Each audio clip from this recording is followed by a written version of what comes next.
Pitaya.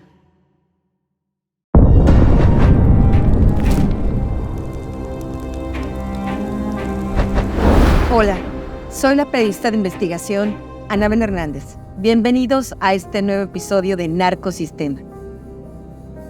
Antes que nada, pues les agradezco muchísimo la aceptación que tuvo el primer capítulo de nuestro especial El Narco Infiltrado. Pues veo que ha tenido muy buena recepción, se los agradezco mucho.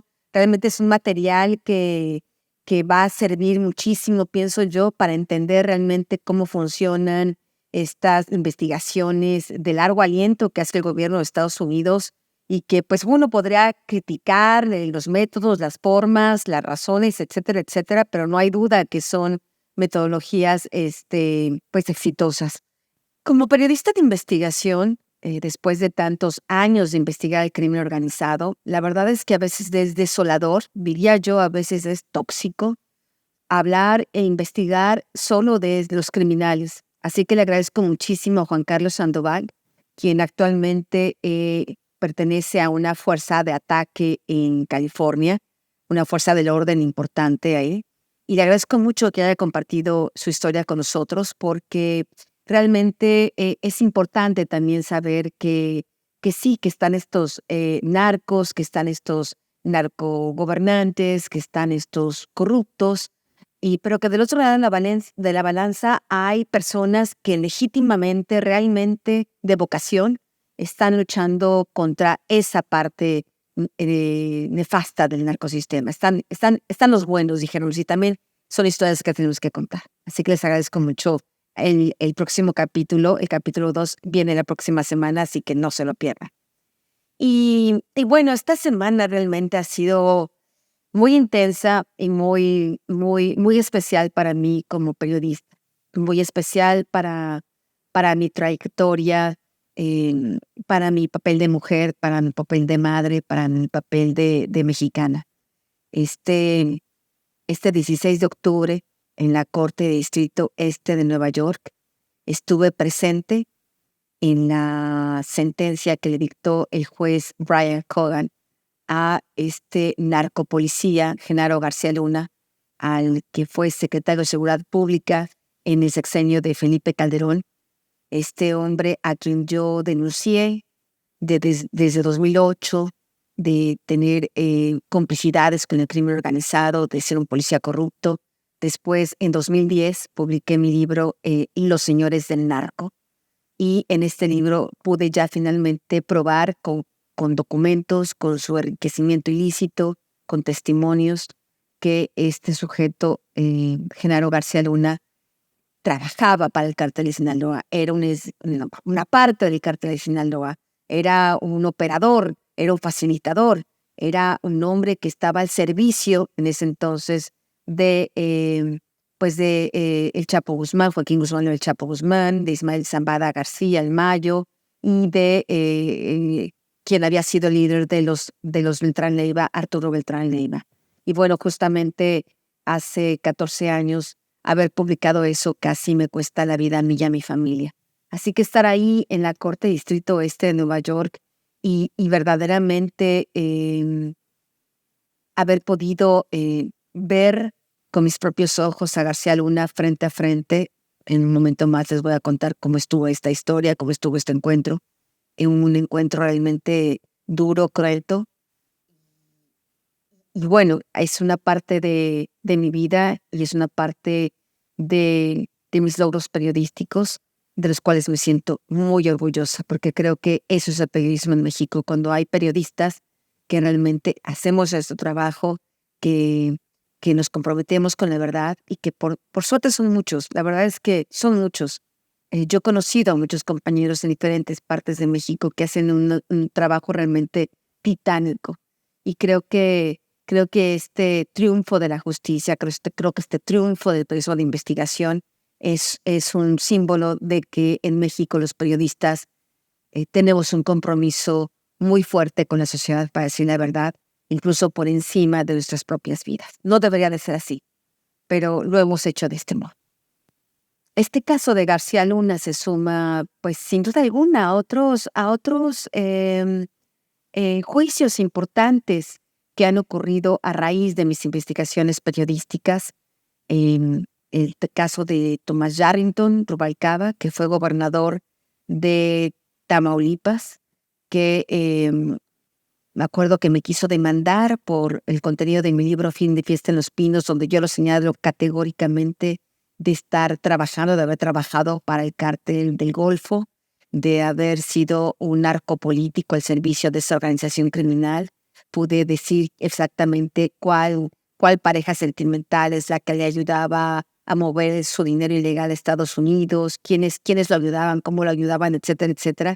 Y años después, justamente, el gobierno de Estados Unidos lo detuvo justamente por esos delitos que yo había señalado, ¿no? Está, por ejemplo, solo por citar un ejemplo, al capitán José Martínez Crespo, este hombre del 27 Batallón de Infantería en Iguala Guerrero. Fui la primera periodista que lo mencionó con nombre y apellido, y lo mencioné como un actor activo durante el ataque y desaparición de los estudiantes. Bueno, si bien es cierto que hay, por desgracia, por las complicidades del gobierno con el ejército, no hay militares de alto rango encarcelados, pero al menos el capitán Martínez Crespo está en prisión, acusado, detenido, exactamente por los delitos que yo había señalado en mi libro La verdadera noche de Iguala. Pero no hay duda que sin duda alguna el caso de García Luna es el caso que más ha marcado mi vida y mi historia. Así que para mí fue un momento realmente muy especial en estar ahí. Justamente 2 días después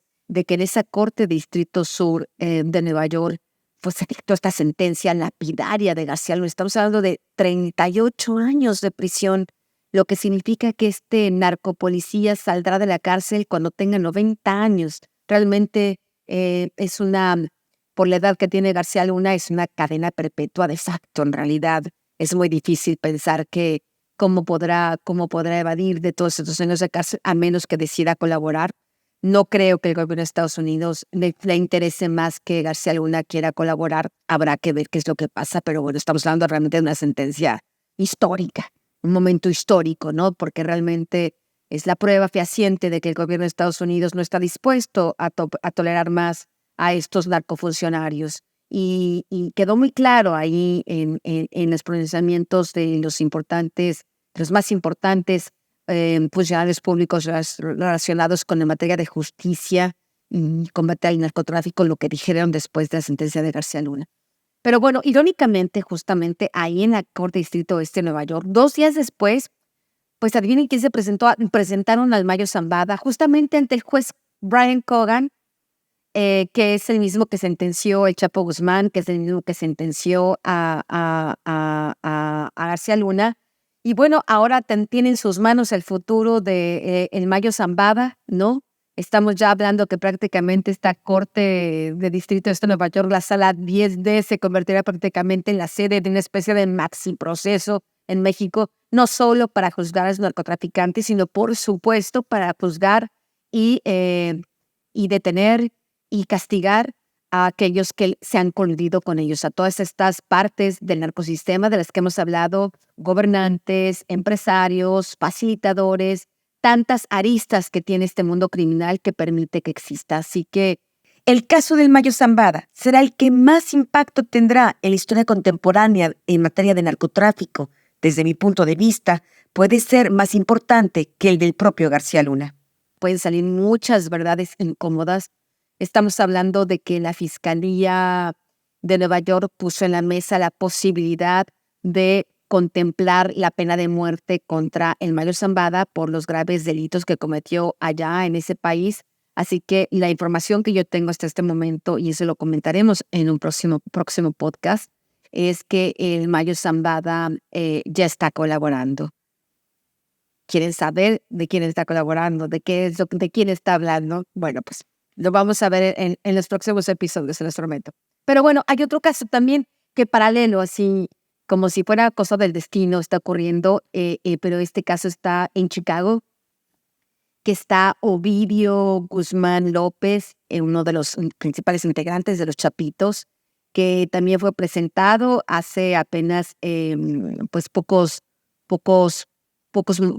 pocas horas, ¿no? Dijéramos, en la corte de Chicago, ahí en Estados Unidos. Y bueno, justamente su abogado, que es Jeffrey Litchfield, él se pronunció justamente ahí ante los periodistas de que su cliente está pensando hacer un acuerdo de culpabilidad, lo cual implicaría, por supuesto, que colaborara con el gobierno de Estados Unidos. Y lo que podría decir Ovidio sobre las estructuras criminales más recientes, de información más fresca, pues es realmente fundamental para atacar el narcosistema. Estamos hablando pues no solo de clientes, de cómo mandan el fentanilo a Estados Unidos, cómo se distribuye, cómo lo producen en México, aunque el gobierno diga que no, cómo lo producen, millones y millones y millones de píldoras todos los días, etcétera, etcétera, quienes fueron los facilitadores,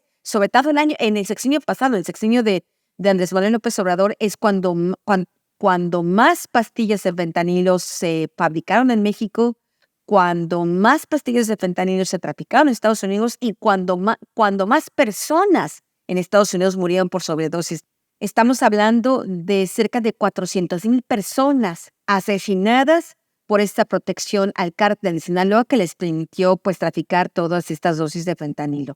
Y bueno, sin duda alguna, además de varios gobernadores de Morena, además seguramente de los apoyos que dieron Chapitos a las campañas presidenciales de López Obrador en 2012 y 2018, pues sin duda alguna es muy probable que Ovidio, pues para que le den menos condena, menos cárcel, menos años de cárcel, pues también termina hablando de los hijos de Andrés Manuel López Obrador, con quien él directamente convivió. Así que realmente estamos hablando de esto que se parecía que el tema de García Luna era lo más fuerte que nos podíamos esperar y sin embargo realmente nos espera una tormenta. A este narcosistema le espera una buena sacudida. Lo que es irónico realmente y molesto, dijéramos, pero es irónico que esta sacudida venga de parte no del gobierno de México, que esta sacudida en el narcosistema venga de parte de los propios narcotraficantes. Así que habrá que ver todavía en qué termina esta historia y lo que es el colmo de la ironía, cómo dan estas vueltas y destino, ¿no? Los giros del destino. El 16 de octubre pasado, mientras Genaro García Luna, el hombre que ordenó mi muerte, recibía la mala noticia de que va a estar hasta que tenga 90 años de edad en la prisión, nuevos intereses criminales ponen en riesgo mi vida y mi integridad física, en represalia por mis investigaciones sobre los vínculos con el crimen organizado del expresidente Andrés Manuel López Obrador y de muchos de los integrantes de su partido Morena. ¿Por qué es justamente ahora que se abre este nuevo frente en contra mía? Porque tienen miedo de terminar justamente como Genaro García Luna. Comenzamos. El 16 de octubre pasado tomé el vuelo de las 11 de la noche de American Airlines de la Ciudad de México para llegar a Brooklyn y estar presente en la audiencia en la Corte de Distrito Este de Nueva York, en la que se iba a dar sentencia a Genaro García Luna, secretario de Seguridad Pública en el sexenio de Felipe Calderón. Hace 16 años, en el libro Los cómplices del presidente, cuando él era el secretario de Estado más cercano al presidente, presenté las primeras pruebas sobre su corrupción y vínculos históricos con el crimen organizado.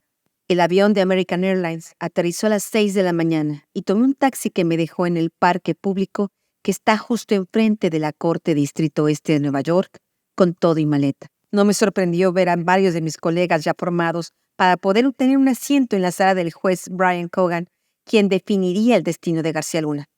Algunos colegas habían llegado desde las 4 de la mañana.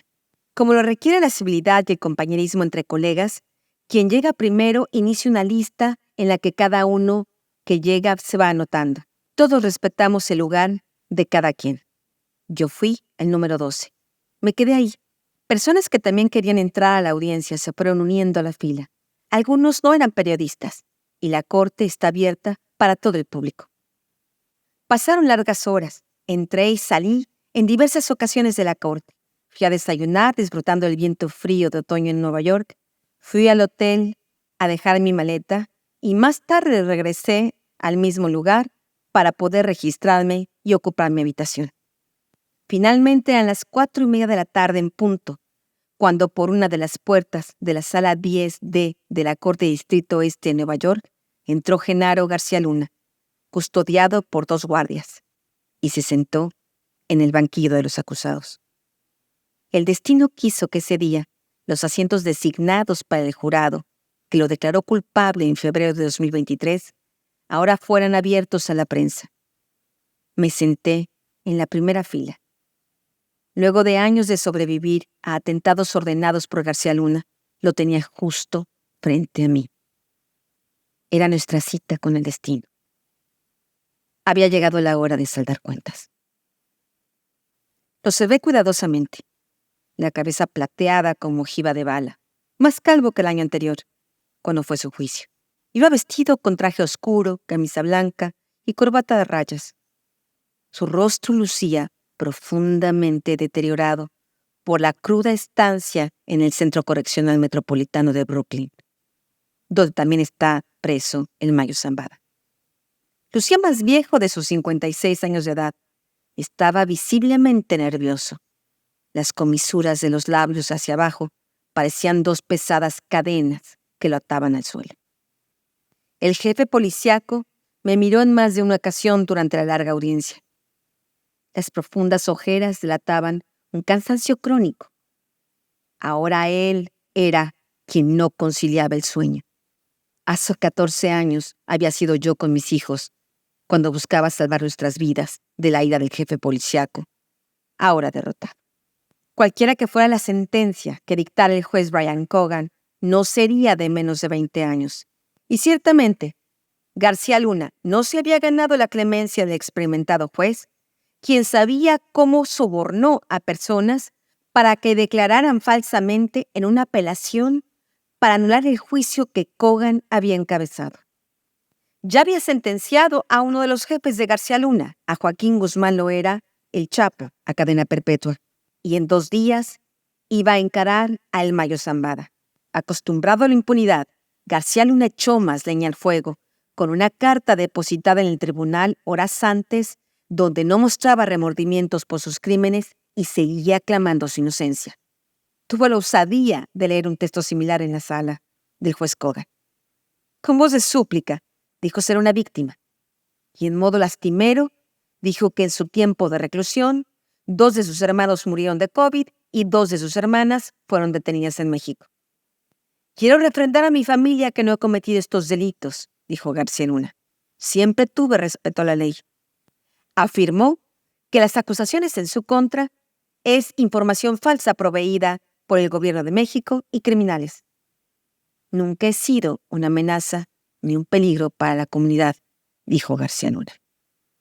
Su abogado de defensa, César de Castro, hizo ahí una disertación pues totalmente desafortunada para tratar de convencer al juez Cogan que no le diera la cadena perpetua a García Luna, en una especie de retórica que él mismo llamó ¿por qué 20 años no son suficientes? Y bueno, ahí realmente un error de cálculo del propio de Castro, mientras su cliente estaba diciendo que era inocente, pues él lo que dice es que comparó a García Luna con Manuel Antonio Noriega, un narcopresidente de Panamá, y con Juan Orlando Hernández, un narcopresidente de Honduras. Dijo que, pues, aunque estas 2 personas eran culpables, pues a uno le habían dado 40 años a Noriega y 45 a Hernández. Así que decía que, bueno, que en base a estos parámetros, a su cliente deberían de darle 20 años de prisión. En cambio, Sarita Comatireri, que fue quien encabezó las tareas de la Fiscalía durante el juicio contra Genaro García Luna, pues afirmó categórica que el acusado, es decir, el exsecretario de Seguridad Pública de México, tenía sangre en las manos.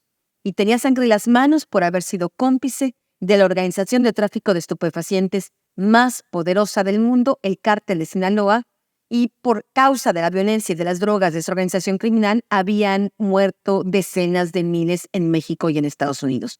La fiscal acusó directamente a García Luna, ahí mirándole a los ojos, que él no solo había ayudado al cártel, sino que él era el cártel.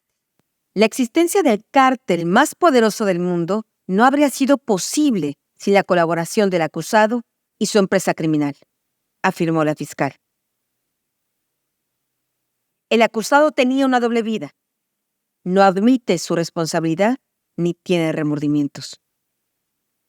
García Luna tenía la inteligencia y carisma para establecer relaciones, pero usó esas habilidades para convencer a otros para cometer crímenes, dijo Comatiredi. Tenía las habilidades para combatir al cártel de Sinaloa, pero optó por aliarse con ellos. Pasaban de las 5:30 de la tarde, cuando el juez Kogan estaba listo para dictar sentencia. Vestido con su impecable toga negra y con su característico bigote largo tipo old-fashioned cowboy, lanzó una mirada fulminante al acusado. Dijo a García Luna y a su abogado: ninguno de los dos puede venir y desestimar el nivel de conducta con el cártel de Sinaloa. Eso ya fue una cosa juzgada por el jurado. Siguiendo el concepto de la fiscalía, machacó en varias ocasiones la doble cara, la doble vida, la hipocresía de García Luna como servidor público y como narcopolicía. Incluso en esa sala. Hay una parte que quiere parecer elegante y hay otra parte que facilita cosas horribles. Lo acusó de que se escondía tras una apariencia honorable para construir una cortina de humo y cubrir su verdadera personalidad. Usted tenía una doble vida, y una de esas vidas lastimó a muchas personas inocentes.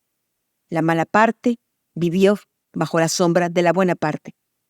Las severas palabras de Kogan hicieron que García Luna bajara la mirada y se hiciera cada vez más pequeña. El juez dictó la lapidaria sentencia de 38 años de cárcel por sus crímenes. En su caso, un equivalente a cadena perpetua. De esos 38 años se restarán los 5 que ya ha estado en prisión, por lo que cuando salga libre, si sobrevive a los años de cárcel, tendrá casi 90 años. Tras la sentencia de García Luna, ha habido, pienso yo, un absurdo debate en México de si esta condena era justa o no. Me parece que los mexicanos primero tendríamos que estar preguntándonos por qué no fuimos capaces de exigir justicia en México.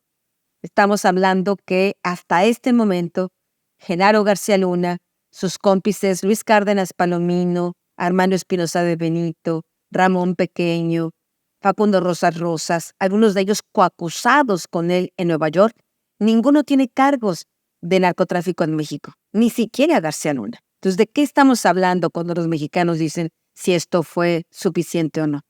Yo, desde mi punto de vista, y ahora sí, no solo como periodista, sino como víctima colateral de este narcopolicía, pienso que 38 años es una sentencia que me hace sentir que la justicia fue servida. La sentencia dictada hoy contra el exsecretario de Seguridad Pública de México, Genaro García Luna, envía un mensaje claro a los líderes corruptos de todo el mundo, que utilizan sus posiciones de poder para ayudar a los carteles. Ningún poder les protegerá de la justicia, declaró la administradora de la DEA, Ann Milgram, en un comunicado de prensa.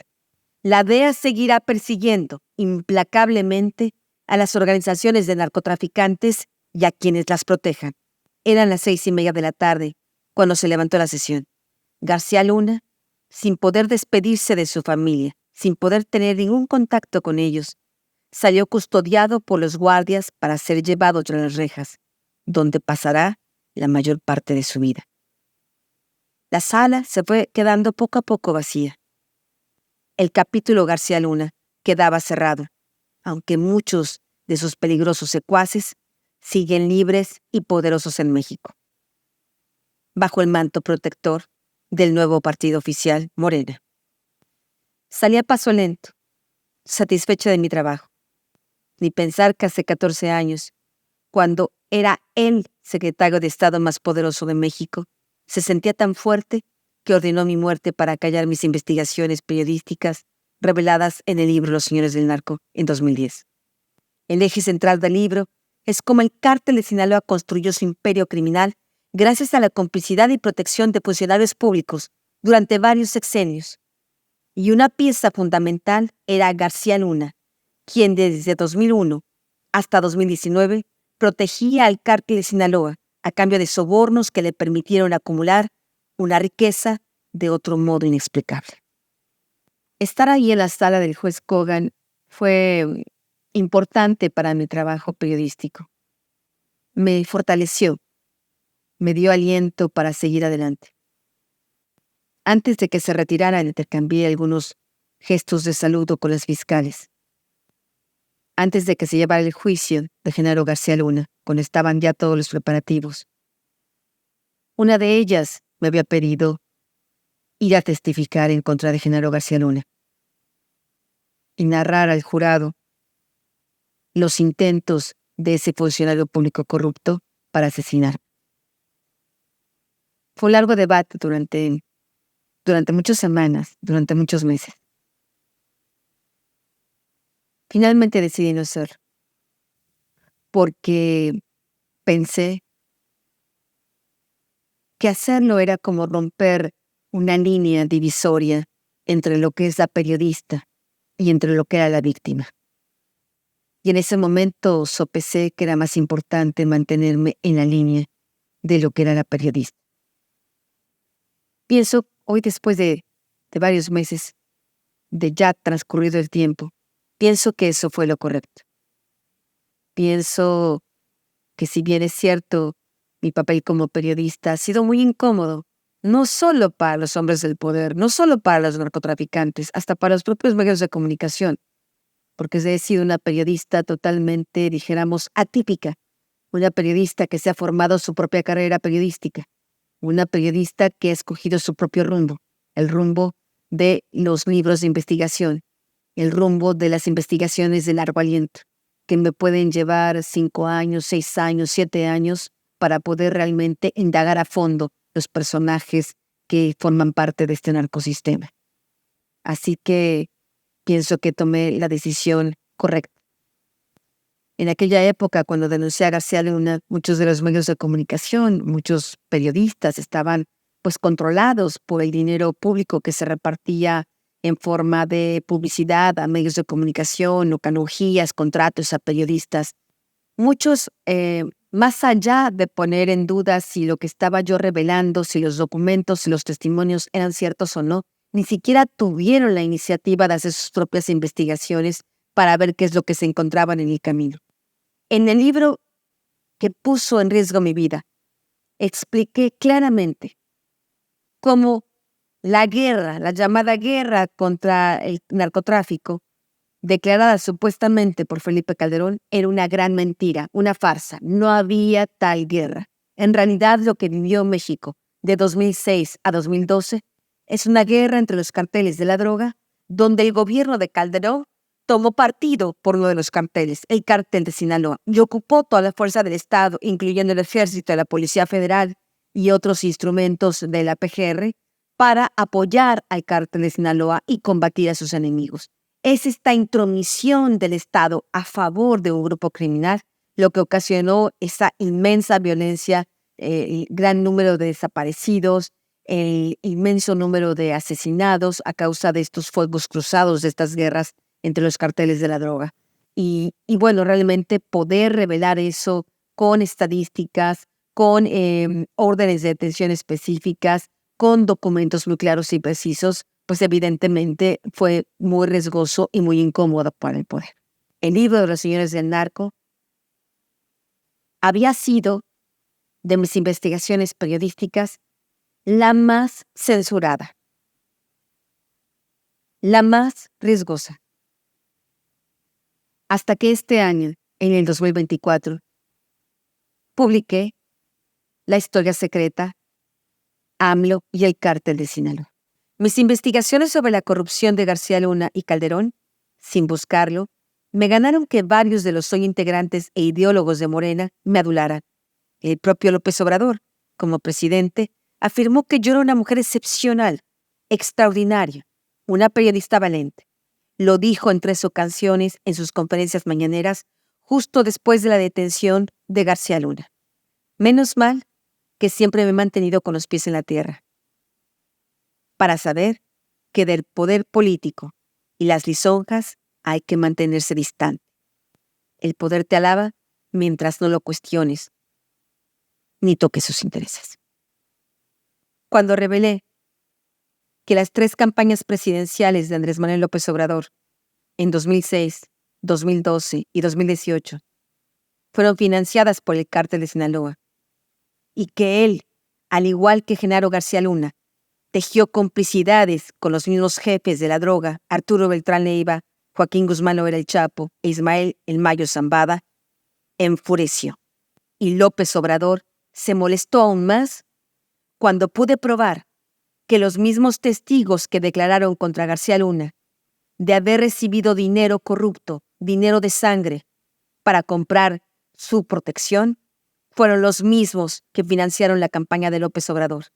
Fueron los mismos que originaron la política pública de abrazos y no balazos. Fueron los mismos que compraron a quien se dijo el presidente del cambio. Por eso, tiene un profundo significado que justo el día que terminó mi batalla contra la corrupción de García Luna, frente a mí, se abrió un nuevo y violento frente. Quiero decirles que los últimos días he leído los cientos de mensajes de apoyo, de cariño, de solidaridad que me han enviado justamente a través de los canales del narcosistema. Les agradezco su apoyo justo después de este episodio inadmisible en cualquier parte del mundo de ataque contra la libertad de prensa, de ataque contra la libertad de pensamiento, de ataque y represalias por mis investigaciones periodísticas. Ese día, como les comenté, llegué muy temprano a la Corte de Distrito Este de Nueva York. Estuve entrando y saliendo. Ahí, dentro de la Corte, había muchas personas. Parecían ciudadanos comunes y corrientes. Nunca fui cuestionada, nunca se me comentó de algún tipo de molestia sobre mi trabajo, absolutamente nada, ni dentro ni fuera de la Corte. Eran casi las 7 de la tarde cuando estaba ya prácticamente vacío el salón, la sala del juez Kogan, cuando decidí que era momento de irme a mi hotel a descansar y a terminar una serie de trabajos que tenía pendientes. Bajé a la planta baja, atravesé el control de metales que existe en la corte y recuperé mis teléfonos porque en estas cortes federales nadie puede llevar teléfonos en las salas de audiencia. Así que yo, por seguridad, los dejé ahí, en un lugar de control de los propios custodios de la corte. Pedí mis teléfonos.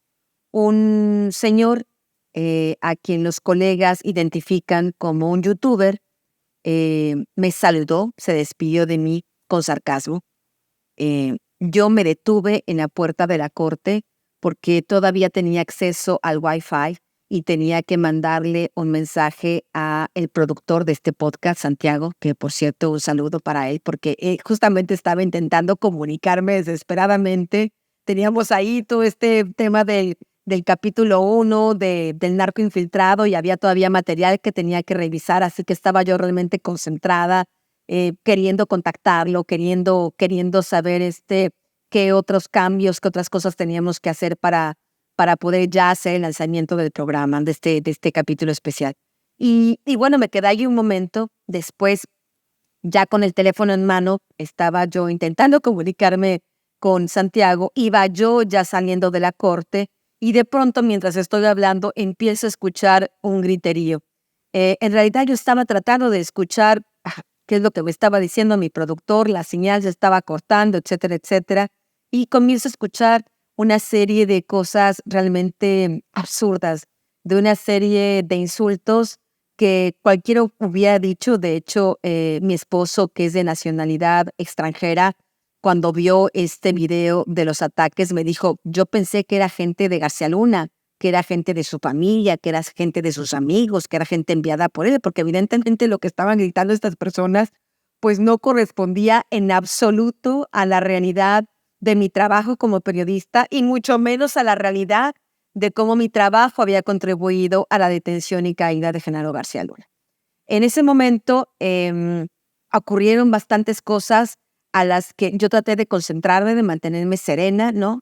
Llegó un momento en que me giré para ver quién era el que estaba gritando, por qué estaban gritando.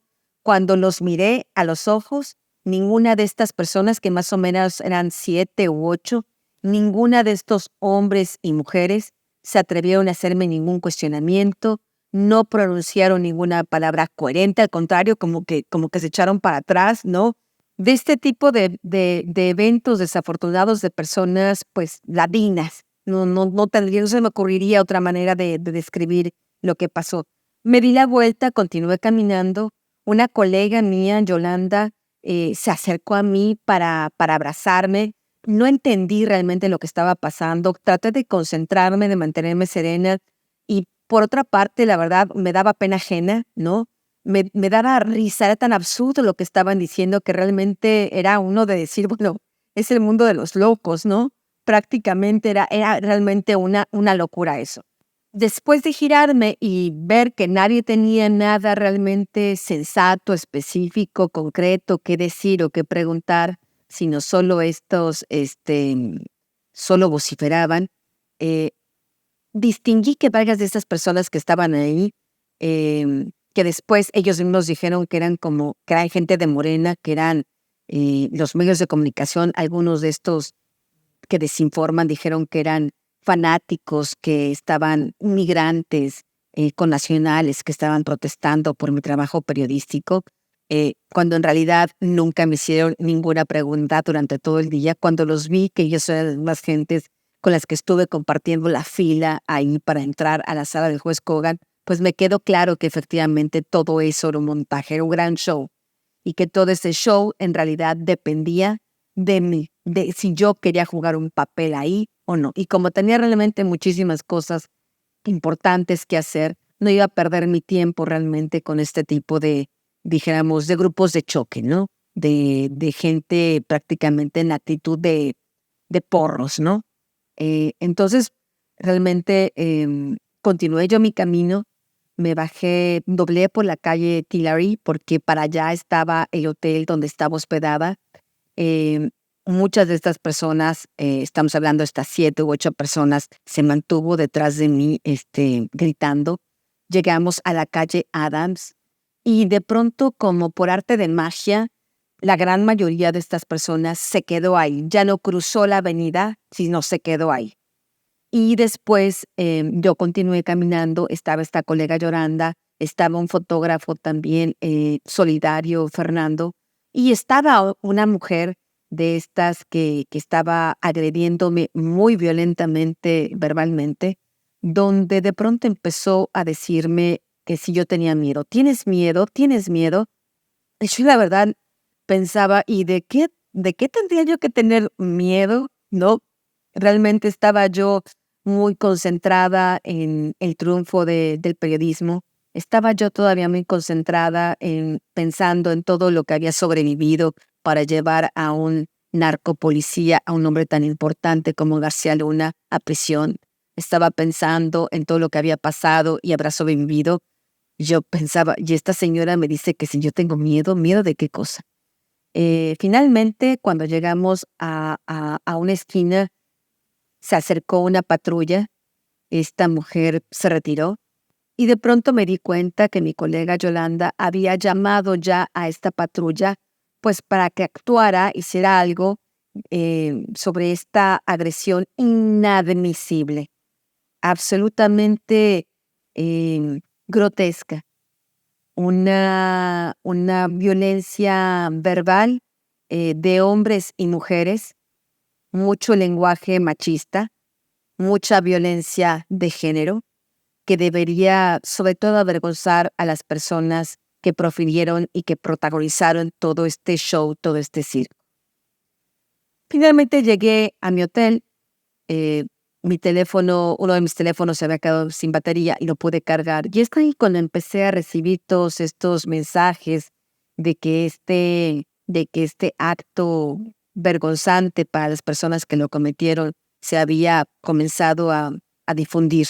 Recibí llamadas de apoyo de varios colegas Y bueno, finalmente esa noche decidí pues ir a celebrar, ¿verdad? Porque era un momento de celebración poder festejar esta sentencia histórica al funcionario mexicano de mayor nivel hasta ahora es el funcionario mexicano de mayor nivel en la historia de México, en la historia bilateral de México y Estados Unidos, que es condenado por narcotráfico en ese país. Pues había mucho que celebrar. Fui con unos colegas y justamente pues, nos fuimos caminando a un restaurante que estaba muy cerca de la corte. Estábamos ahí, yo me comí una rica ensalada, un compañero se tomó una sopa, estábamos tomando unas cervezas, platicando un poco de toda esta historia periodística que había detrás de mis investigaciones sobre Genaro García Luna. Y de pronto llegó parte de ese grupo agresor. Y mis compañeros me dijeron, oye, ¿te quieres ir? Y yo dije, ¿por qué me voy a ir? Si estas personas no quieren estar aquí, pues que se vayan ellos. ¿Yo por qué me voy a ir? Llegó un momento en que me detuve, me paré porque tenía que ir al sanitario. Pasé muy cerca, pasé al lado de la mesa donde estas personas estaban ahí como en la oscuridad, totalmente, prácticamente sin iluminación. No me dijeron nada. Entendí entonces parte de la esencia de lo que había pasado.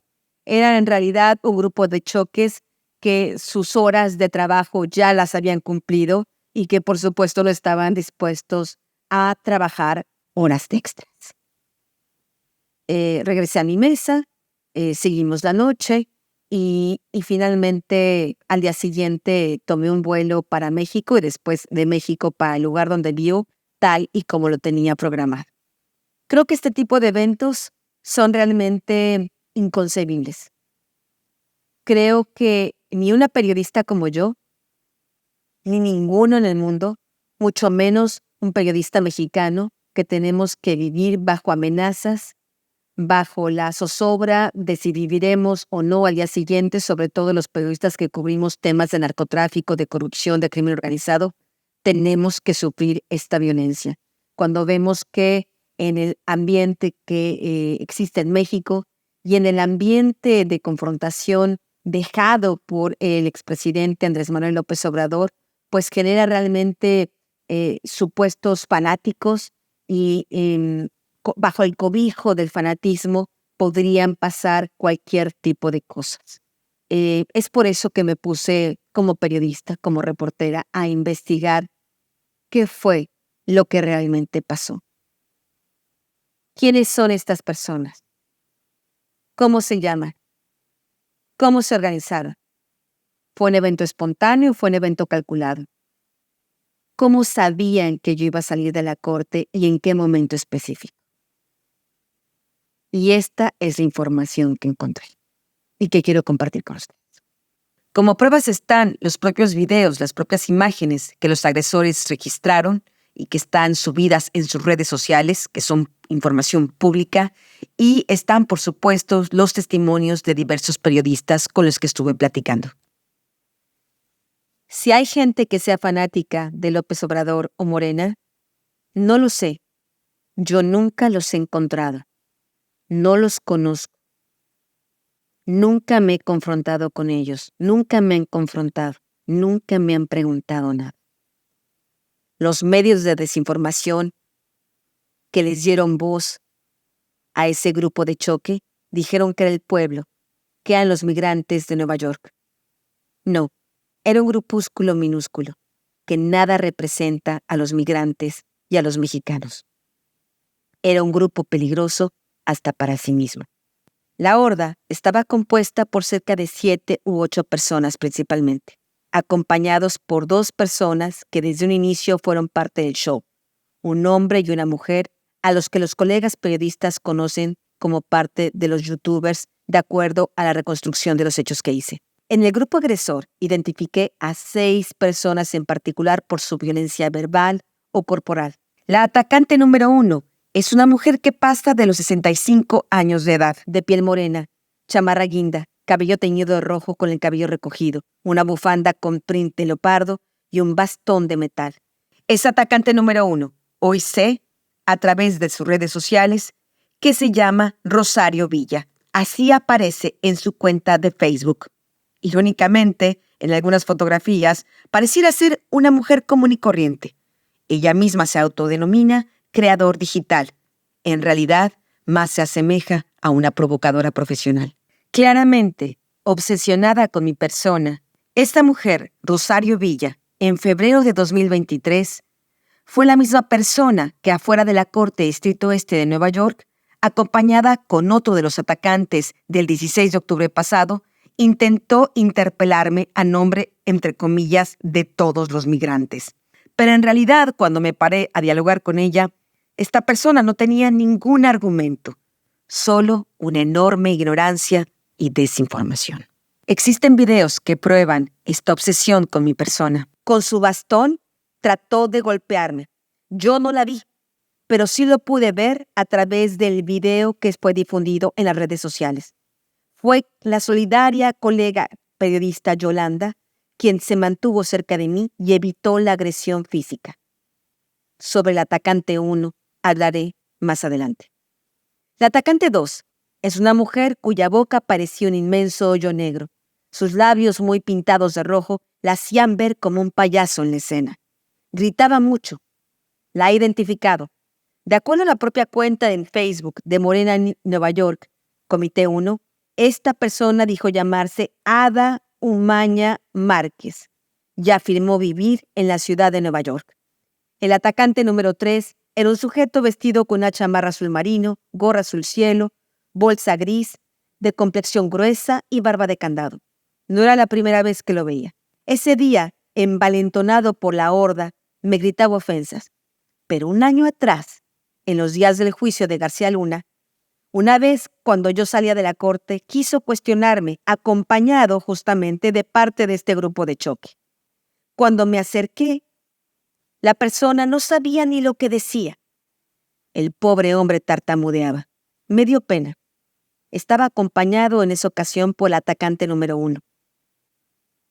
Los dos son reincidentes. Qué raro que si Morena tiene tantísimos seguidores, solo sea este grupo los que participan en los eventos violentos que se encabezan a nombre de ese partido. Gracias a los registros públicos de información y video que existen, puedo asegurar categóricamente que el agresor número 3, al igual que la agresora número 1, ya habían protagonizado agresiones y provocaciones en la gira de Xóchitl Gálvez en Nueva York, que provocó incluso un incidente que llegó a la violencia física. Cuando di la vuelta por la avenida Tillard y crucé la avenida Adams, una mujer de cabello color rubio en una coleta, con una chamarra verde, a la que los colegas periodistas me dijeron la identifican también como otra supuesta youtuber, yo la identifico como la presunta copartícipe número 2. En ese momento, cuando ella vio la patrulla, hizo señas a la horda para que parara y se regresara. Ellos sabían que lo que hacían era ilegal. Fue entonces la patrulla, al notar la anomalía, que dio la vuelta a la manzana para encontrarme del otro lado de la calle. La atacante número 4 es una mujer de complexión muy baja. Llevaba el cabello recogido, un abrigo gris claro y una mochila azul en la espalda. Ella y otros de los atacantes estuvieron todo el día en la corte y fue justamente ella quien con tono mustio me pidió que le dijera dónde era la sala donde iba a ser la audiencia de García Luna. Me la encontré en el pasillo y en el aula. Nunca dijo nada, nunca hizo un cuestionamiento, como hubiera sido lógico si en verdad fuera una espontánea y fiel crítica. Esa persona se quedó siguiéndome por una cuadra más y en más de una ocasión me preguntó, ¿tienes miedo? En modo intimidante. Era evidente que todo lo que había ocurrido era un montaje, un show. ¿Pero un show para quién? Esos fanáticos, esos supuestos críticos, eran fanáticos de alquiler. No tenían realmente ninguna ideología, ningún principio que defender. Y no iban a lograr lo que no logró García Luna ni ningún otro narcotraficante o narcogobernante. Al ver la preocupación constante de mis compañeros, me puse a reconstruir los hechos para entender realmente la dimensión de lo que había sucedido. En la página de Facebook Morena New York Comité 1, los atacantes el 17 de octubre subieron un video de más de 2 horas y media con la transmisión en vivo de su supuesta protesta. Estas pobres personas no podían articular ni una palabra ni una idea, cuando supuestamente a cada uno les tocó el turno de participar en su escuálida transmisión. Pero ahí estaban reunidos y concentrados en el jardín público que está justo enfrente de la puerta de la Corte de Distrito Este de Nueva York. En el time code, 2 horas, 24 minutos, empezó su circo. Allí en el video se ve la mecánica de los hechos. Alguien desde dentro de la corte les comunica que voy a salir. Ellos lo comentan en ese video. Yo todavía no aparezco por la puerta, pero ellos ya lo saben, lo cual indica que es alguien que está ahí todavía dentro de la corte quien se los está comunicando. La última persona que me vio, con la que crucé una palabra ahí en la corte, fue el youtuber Carlos Hernández, a quien yo identifico como el presunto copartícipe 1.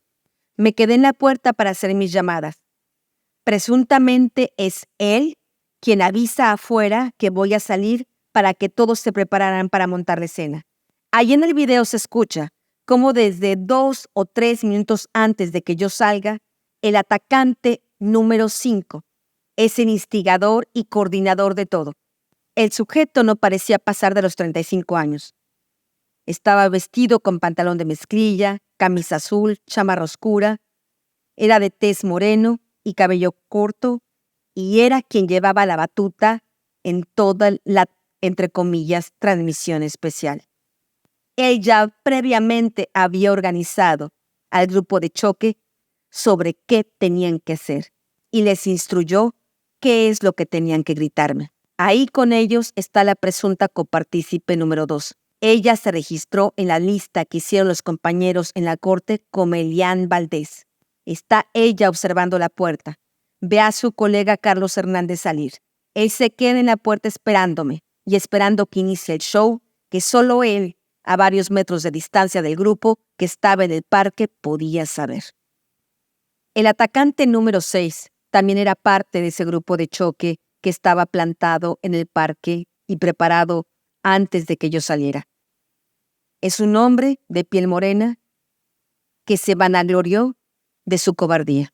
Como lo señalé anteriormente, la atacante 1, Rosario Villa, participó directamente en las agresiones violentas en contra de la candidata presidencial Xóchitl Gálvez durante la gira que ella realizó en febrero pasado en la ciudad de Nueva York. Consta a colegas periodistas que algunos de los que jugaron un rol en el grupo de ataque ni siquiera sabían quién era yo. Gritaban porque esa fue la instrucción. Tras el incidente, cuando regresaron al parque, preguntaron a los otros, ¿quién es? Es decir, algunos solo obedecieron al atacante 5 sin saber quién era yo. Por lo pronto, es muy clara la responsabilidad del partido Morena. Estas personas se dicen públicamente, se anuncian públicamente, se presentan públicamente como militantes de Morena. Llevan incluso en muchos de sus eventos y acciones de grupo de choque algunas calcomanías del propio partido, como el atacante número 1. Y por la gravedad de los hechos ocurridos, hago responsable al partido Morena de cualquier cosa que me pueda suceder a mí y a mi familia. A través de la reconstrucción de los hechos que he podido hacer hasta este momento, a través de ver de nuevo los videos de esa violencia, como la mujer del bastón, la atacante número 1 que pretendía golpearme, me doy cuenta ahora que en realidad se trató de un episodio mucho más violento de lo que yo había pensado mientras estaba caminando, ignorando a estos atacantes. Reconstruyendo los hechos y viendo esos videos, me queda claro que su intención era algo más que agredirme verbalmente. Era de este tipo de acciones en la que el agresor está esperando que algo se salga de control y así tener el pretexto de hacerle daño a la otra persona. Fue mi calma en ese momento violento lo que pudo evitar que las cosas pasaran a mayores. Esto me lo han señalado y reconocido mis propios colegas que estaban en el lugar y que fueron testigos de los hechos. Lo peligroso de este grupo de choques es que pueden ser tan ignorantes, pueden acatar cualquier tipo de orden, que incluso ese día en la Corte Distrito Este de Nueva York, antes que saliera yo, y eso está registrado en este video que repito, ellos mismos subieron sus propias imágenes, las que los incriminan, estas imágenes donde ellos estaban haciendo esa supuesta transmisión especial. Bueno, pues ahí aparecen ellos mismos a un grito, a una instrucción, van saliendo la fiscal, los fiscales, va saliendo el juez Kogan, y estas personas corren tras de ellos a gritarles también pues una serie de improperios. Un compañero me dijo que incluso una de estas mujeres le gritó a una de las fiscales: ¿por qué defiendes a García Luna? No sabían ni siquiera qué es el papel de un fiscal. Y eso es muy peligroso porque entonces realmente estamos hablando de no gente con ideología, no gente con principios, no gente con preguntas, sino más bien gente que es puesta a hacer carne de cañón y hacer el trabajo sucio de otros. Colegas periodistas a quienes he entrevistado me han señalado que al día siguiente encontraron ahí en ese mismo parque enfrente a la Corte Distrito Este de Nueva York al atacante número 4. Y la encontraron exactamente con la misma vestimenta que el día anterior. Esta mujer, la atacante número 4, se lamentó de que por mantenerla activa en otras protestas, había tenido que dormir en la vía pública. Mis colegas entonces le preguntaron si entonces a eso se dedicaba, si de eso vivía. Y la atacante número 4 se mantuvo en silencio. Otros colegas con los que he conversado sobre esta situación, sobre este incidente, me han señalado que en realidad estas personas que participan en este grupo de choque de Morena, que ellos mismos se han encontrado con estas personas en otros momentos ahí en Nueva York, me afirman pues que es gente muy ignorante, que es gente que no sabe articular ideas, que es gente que no sabe leer, que es gente de verdad de un nivel muy bajo y que todo esto lo hace por necesidad. Lo que para algunos compañeros es una hipótesis es que muy probablemente les paguen a estas personas para hacer este tipo de teatros. Lo peligroso de esta situación, lo peligroso de este tipo de grupo de choques, y está demostrado en diferentes momentos de la historia, es que un día se pueden prestar para insultar a una persona, como ocurrió ese día a mí, y otro día pueden prestarse para disparar o agredir físicamente o matar a un ser humano. Como lo comentaba hace algún momento, justamente este tipo de situaciones donde supuestos fanáticos locos atacan a una persona por fanatismo, pues justamente son los tipos de momentos delicados donde alguno puede ocupar ese supuesto fanatismo para después atentar contra la vida de alguien y después decir, pues fue Fuente Ovejuna, fue el pueblo, fue la horda, fue nadie al final de cuentas, ¿no? Y es justamente por eso que consideré muy importante hacer esta investigación y al menos presentarles a estos primeros datos, estas primeras informaciones que tengo sobre esta agresión. Ahí ustedes, los que pueden ver este podcast, los que pueden ver en YouTube, les pido que se identifican algunas de estas personas o las personas que me están escuchando, si saben de alguien que haya participado en el evento, que haya contado que participó en el evento, yo les pido que por favor me den los nombres de estas personas, porque estamos hablando realmente de personas que, repito, no solo son peligrosas para Anabel Hernández, son peligrosas para la comunidad, son peligrosas para sí mismos. Yo, hablando de nueva cuenta con más periodistas todavía sobre esta situación, ahora he sabido que muchas de estas personas han participado en otros ataques contra camarógrafos, contra periodistas, contra fotógrafos. Realmente, pues nada más por consigna, por hacer el show, Aquí lo que falta realmente es indagar, pues, quién es el autor intelectual, ¿no? Ya tengo directamente que el atacante 5 es el instigador, es el coordinador, es el que les ordena 3 minutos antes de que yo salga qué tienen que hacer y qué tienen que gritar, pero evidentemente es posible que exista un autor intelectual. ¿Para quién era el show? ¿Con quién querían quedar bien? ¿Por qué esa noche en aquel restaurante cercano a la Corte Distrito Este de Nueva York, en esa mesa estaban hablando de dinero? A lo largo de mi carrera periodística he sido blanco de censura, he sido blanco de ataques armados, he sido blanco de campañas de difamación y desinformación. No hay forma alguna. Sería irresponsable de mi parte no tomar con seriedad esto que sucedió. México es el país con más periodistas asesinados en el mundo. México es el país con el mayor índice de impunidad.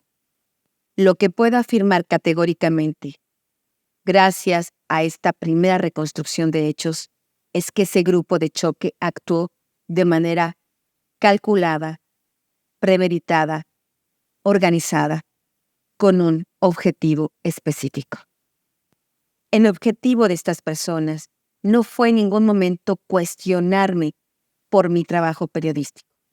Yo les di la oportunidad cuando me giré para escucharlos. El objetivo de esas personas era única y exclusivamente agredirme. Muy probablemente, como el atacante número 3, ninguno de ellos ha leído siquiera ninguno de mis libros o de mis reportajes. Dentro del grupo de colegas que ha visto la actuación de este grupo de choque, en otros momentos, delante de la Corte Distrito Este de Nueva York, o, por ejemplo, como el evento de agresión contra Xóchitl Gálvez, hay colegas que señalan, que tienen la hipótesis de que alguien paga directamente a estas personas para que hagan su presentación, su performance vergonzoso. Combatí la corrupción de Felipe Calderón y del siniestro García Luna. He combatido al cártel de Sinaloa. He denunciado la corrupción al más alto nivel. Y no me voy a detener ahora, cuando está por comenzar un nuevo giro en este mundo de narcosistema, cuando este narcosistema está a punto de tener un cisma como nunca antes visto, cuando el Mayo Zambada y los Chapitos decidan hablar.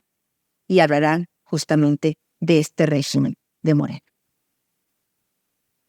Nos vemos en el próximo episodio. Pitaya.